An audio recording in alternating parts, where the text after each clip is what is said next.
Welcome to the Ranchonomics podcast, where we empower you to build a better ranch and transform your operations into a thriving business.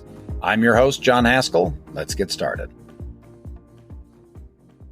Micayla Giffin, welcome to the Ranchonomics podcast. Great to have you here. How you doing? I'm great. How are you? I'm fantastic. For those of you listening, Micayla Giffin is a new member of our team who we are absolutely thrilled to have. She and her husband farm in Northwest Tennessee. And I would love it if you would just give us a quick introduction of yourself, and then we'll jump into the topic today, which is financial literacy. So looking forward to getting into it. That sounds great. I grew up in Southeast Missouri and then came to Northwest Tennessee for college. I met my husband there, and we got married shortly after we graduated about 8 years ago. I studied agriculture in college with an emphasis on business, and I would say it was in college when I began to realize the importance of finance and how it affects both your personal life and your career. And that's when I started to really dig into economics and finance in my college classes. After I graduated, I started working for FSA, the Farm Service Agency. Had an opportunity to put some of those finance and economics concepts to work as a farm loan officer. And I was a farm loan officer for about 2 years, and then took the farm loan support specialist job, which was working for the state office and helping our Tennessee FSA employees implement programs across the state. That whole time, my husband was farming in, like you said, we're in Northwest Tennessee, and we do have row crops, corn and soybeans. And then we also have a small cow-calf herd, and we graze stocker calves on cover crop. So, those two worlds kind of collided, and we have a lot of finance conversations at home, and the desire to improve our finances and improve our understanding of how we make decisions and the impacts those decisions have on our business led us to RanchRight a few years ago. RanchRight has helped us gain a lot of understanding about our finances and the decisions we're making, and I think that pretty much gets us to today. Good. We have been wanting to have Micayla as part of our team because she has a couple of fantastic skills. And of course, one of them is she's got really good finance chops. She really understands how that part works. And she obviously understands farming and ranching. And so being able to put those together is a kind of a unique skill set that we look for in our team members. And so we are thrilled you are here. And the other thing she has is she has spent a lot of time experimenting on Derek. And Derek's her husband, and trying to understand how to speak to farmers about finance and how to convey what she has learned to practitioners. And I think that is also a really important skill set. There's often a big gap there where finance people don't really know how to talk to farmers. Farmers don't know how to talk to finance people, and it causes all kinds of problems. So excellent. So I want to jump into a couple of things. The first one is we keep seeing, people ask me all the time, like, what is it that sets apart your most successful customers?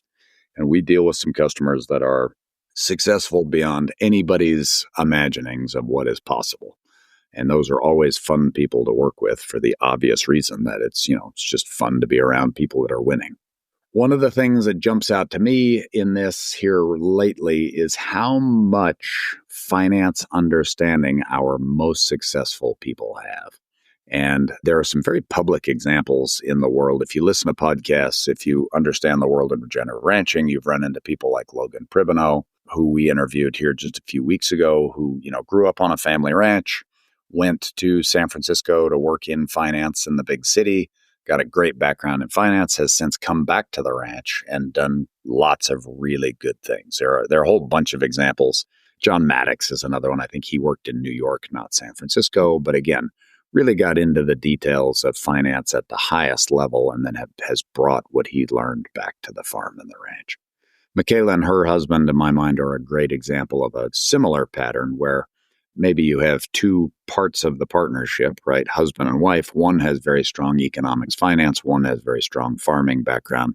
or ranching background. And so putting those skills together seems to be a very common theme in the people that we see that are highly successful. One of the other things Micayla mentioned is the desire to get better. And Micayla, I think you don't want to own all the land in Tennessee, just all of it that touches you. Is that right? Anything Yes, that that's borders right. you, is that the rule? Yeah. Okay. So when you have that type of goal, when you have that type of desire, you've got to figure out some tools to get there, right? And so that has pushed you to think deeper about things and to really learn and understand more about what does it take to buy real estate in this business. Is that right? Right. Yes, I say that in a joking way, but it is a frequent question that comes up, at the dinner table is what exactly can we afford? And I would say that most of our conversation, most of our progress that we've made as far as financial understanding has really come from that question, trying to understand exactly what moves we can make, what can we invest in the business. If a property comes up for sale, can we afford it? Can we afford new equipment? That sort of thing. Just trying to make decisions based on facts and numbers and not just emotions. Running a ranch is more than just hard work. It's about vision, strategy, and execution. That's why Ranching.fyi exists, to help ranchers make smarter decisions every day. With access to cutting-edge resources, online forums, and events tailored to the challenges ranchers face, Ranching.fyi helps you stay ahead of the game. If you're ready to grow your operation and connect with other ranchers, head over to Ranching.fyi today and see how this platform can transform your business. And I think also trying to manage risk, right? You're Right. not just wanting to hang it all out there and like, well, this might work or it might not. You're trying to understand the probabilities of what does it take to make this very likely to be successful, right? That's right. Good. We hear constantly that it is impossible to buy land in agriculture. You just can't afford to do it. Like that message is around us all the time. We are very lucky in that we work with people, I wouldn't say weekly, but at least monthly, that are in the process of buying land one way or another and paying for it with the proceeds from an agricultural operation. So these are not cases where we're paying for it with oil wells or, massive on-farm income. Not saying that doesn't happen. But the cases that interest me the most, and I think you too, are these cases where land is being purchased from the proceeds of agricultural operations, whether that's farming, ranching, whatever. But it's the land that generates the income to then purchase more land. Again, we hear constantly that is not possible. We know that isn't true. But we also know that there are lots of cases where people buy land in a way that is inadvisable, right? You can do it correctly, but you can also do it incorrectly. And I think we see many more, not necessarily amongst our customers, but just in our communities at large, we see many more examples of that, where land is being bought, I'm almost going to say irresponsibly, but without proper understanding of what's really going on. Is that a fair description? Right. Yes. Okay, so what's a lot of fun now is that as Micayla's come to work for us, it's been great because she has this perspective, she has these skills, and she has really gotten interested in how do we convey information to farmers and ranchers. I've really pivoted a lot towards my own work right now is much more towards increasing financial literacy. We've got a great team of people that provide the information, but again, it's always more and more clear that understanding what the information means and what to do about it is almost more important than the information itself. I shouldn't say more, but as important. We as a company are really trying to get better at helping people do that. With Micayla as part of our team, she's been working on some things where people can actually visualize data where they can come to better understand it. So would you describe a little of what got you to that and what your thinking is about it? Yeah. Like you said, the underlying data from your bookkeeping, it's the foundation for your understanding. But myself, I'm a very visual person, and instead of looking at financial statements with, long lists of data, I found it helpful to calculate, have some calculations in an Excel sheet, for example, that would show me the important ratios that we were talking about, John. When we found Ranch Rate and you started to help us understand which financial metrics were important to our operation and our goals, the idea of data visualization, or at least my journey with it, kind of started with calculating those metrics.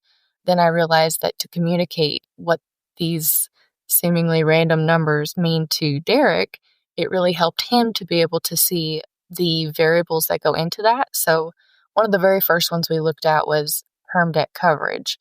And, going back to the idea of buying land and being able to afford that payment, by analyzing term debt coverage through the lens of what is your total annual payment and then what is the income that your farm is producing, and actually seeing those two side by side in a chart, he was able to see how our income was how much of our income those payments would take up. So rather than just looking at a number and being expected to know whether that number was good or bad, visualizing it like that helped us have some productive conversations. And there's lots of other metrics. We did the same thing with working capital was another one that we did in the beginning. And, as we started, they just kind of built on each other. When you look at one ratio, you start to have questions about, well, how would this affect another one? And I personally find it very exciting how connected our financials are. Everything is based on levers that you pull one lever and it changes something else on the balance sheet or the P&L. And I see the underlying financials as extremely important, and the calculations with the metrics and then the visualization of those metrics being sort of a layer on top of the really excellent bookkeeping that Ranch Right does. Yeah, I love it. And so we have to have good underlying data, but most people, when you show them 2 pages of numbers, right, a balance sheet and a P&L, or maybe even 3 with a cash flow on top of it, most people kind of glaze over. And I think Derek is in this category also, right, where it's like, I don't even know where to start. There's a whole bunch of stuff here. When we can turn that, you do a nice job turning those into colorful pictures, when we can make those pictures so that they show, like you're saying, the ratios, the percentages, the trends, that can make it a lot more meaningful to most people, right? Right. And even just the speed with which you're able to understand the data. I guess I have the background to be able to do those calculations and understand it, but seeing it in a visual form helps me understand it much quicker. And, we've talked before about how being able to make quicker decisions can really help a business take advantage of opportunities. Yeah, that's fantastic. And we talk all the time about the fact that the data and its speed matters, right? If it takes you a long time, if it takes you a long time to get your financial back, for example, that's a problem. If it takes you a long time to process and understand that data, that's also a problem, because usually then by the time you understand it, it may be too late. The opportunity may have passed. All right. So when we look at our customers and their financial literacy at this point, do you have any ideas of sort of trends in where the biggest deficiencies are? What are we seeing where people have the most misunderstanding? I think debt is one of them. We may agree on that. We've talked many times in the past about the fact that, people are largely guessing when it comes to long-term debt. What are your thoughts there? I agree. And I would say there is a lot of guessing in general going on with financials, and specifically how people are investing or even taking the money out of the farm. So just a general misunderstanding of how profit can work for you if you choose to reinvest it, but then also understanding that taking on debt, it can go either way. Like if your return on assets is good and you're investing in assets that are going to produce more income, then, debt can be a really positive accelerator. But then understanding the consequences of using debt to buy assets that don't necessarily increase income, or at least with the same rate of return on your assets, understanding how that can kind of slow the business down or weigh it down. And I'll say this too, I'm not against taking money out of the business if it supports a goal, but being able to identify those goals and understand those goals and then make decisions that support those goals through an understanding of what metrics are impacted, that's what I'm all about. Yeah, I love it. And we have spent a lot of time talking with customers about the idea of that compound growth that can occur within a business. And that's a whole nother segment of things I feel like is massively misunderstood. And it's very different in its impact. We don't understand debt. So often we find ourselves overcommitted and, struggling to make payments. We don't understand compound growth and how powerful that is through retained earnings. And so then we often miss opportunities there where we could be much better off than we currently are. I just read a wonderful book called 0 to 1 by Peter Thiel. And one of the things he talks about is he is very careful about startup firms that have, for example, owners that want to take large salaries. And there are all kinds of cultural reasons for that. But one of the things that he cites is exactly this, that you are literally sucking a bunch of money out of the business that could be put to productive use to support what is often kind of a lifestyle and ego type thing, right? A founder of a startup wants to have a big salary so he can tell all his buddies or her buddies that's, what he or she has. But a lot of times the low ego move is to leave the money in the business, to reinvest it at a great rate of return and allow that to grow. You and Derek are relatively young. You've got a long period of time in front of us. And I think one of the other concepts that people are missing is, while it may be difficult in the short run, we have incredible power in the long run. And people often overestimate what they can do in a year and underestimate what they can do in 10 years. I've heard that, from multiple sources. When Micayla wants to own all of the land that touches her property in Northwest Tennessee, you're going to struggle to do that in a year, but you could make some pretty good inroads if you're looking at it with a 40-year time horizon, right? Yeah, that doing the math for some of these visualizations that we are talking about, specifically that compounding return math, it really opened my eyes to what a lever time can be.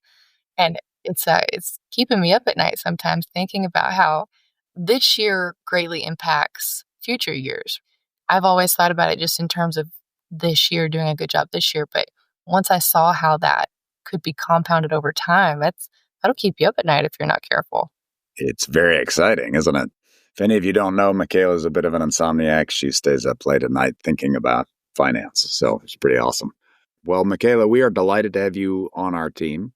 Micayla's done a webinar already for us. If you haven't caught it, it is on our YouTube channel. I invite people to come and check out the Ranch Right YouTube channel, like it, subscribe it. Check out Micayla's recent webinar. I think that was last month. You did that. It was the April webinar. Right. On data visualization, walking through some of the dashboards that we've got going on now for our customers. I am very excited for future projects we have going on. I think we've got a lot of great potential. And Micayla also has a very strong background in banking. And combined with her good understanding of finance, those two things have allowed her to also start helping customers as they prepare to go to the bank and what kind of discussions they need to have, what kind of data they need to have, that sort of thing. So, Micayla, I am thrilled you're part of the team. Very glad to have you. Thank you very much for joining me today on the Ranchonomics podcast, and I look forward to doing this again. Thank you. Thank you for tuning into the Ranchonomics podcast. We hope this episode helped you win today. If you enjoyed this episode, please subscribe and share it with a friend.